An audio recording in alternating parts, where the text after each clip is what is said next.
Kebijakan pengalihan status tenaga honorer menjadi tenaga alih daya atau outsourcing merupakan bagian dari penataan non-ASN nasional sesuai Undang-Undang Nomor 20 Tahun 2023, di mana mulai 1 Januari kemarin secara nasional seluruh tenaga honorer resmi dihapus.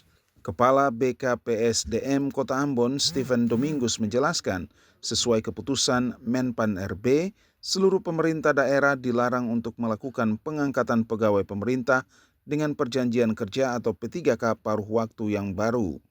Namun oleh Wali Kota Ambon, Bodowin Watimena, tenaga non-ASN yang ada saat ini tidak boleh dirumahkan dan pilihannya adalah mengalihkan status mereka menjadi tenaga alih daya atau outsourcing.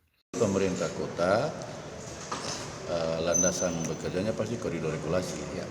Hasil konsultasi dengan Kemenpan hanya ada alih daya atau outsourcing. Jadi rekan-rekan yang 117 ini memang tidak lagi bisa masuk pada formasi P3K per waktu. Nah itu disadari penuh oleh pemerintah kota, sehingga jalan satu-satunya outsourcing. Outsourcing pun menyediakan job yang ketentuannya tidak dikerjakan oleh ASN. Sehingga job tersebut ada pramusaji, supir, security, dan cleaning service. Pihak penyedia sudah kami temui, sudah kami laksanakan audiensi, lalu prosesnya masih berjalan. Karena dari 117 pun kita tidak memaksakan mereka untuk ikut skema ini. Itu berdasarkan kualifikasi jasa yang mereka miliki.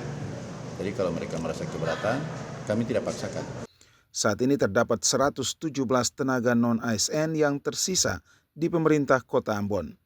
Dari jumlah tersebut, sebanyak 47 orang merupakan tenaga guru dan tenaga pendidik, 22 tenaga kesehatan, dan 48 tenaga teknis yang tersebar di sejumlah OPD di lingkup pemerintah Kota Ambon. Menurut Domingus, karena regulasi melarang penganggaran untuk non-ASN pada tahun 2026, maka pemerintah Kota Ambon menempuh skema alih daya menjadi solusi administratif yang ditempuh. Saat ini sudah ada pihak ketiga yang siap bekerja sama dengan pemerintah Kota Ambon untuk mengelola tenaga alih daya. Ongen Nimba dan Junaidi Asril melaporkan.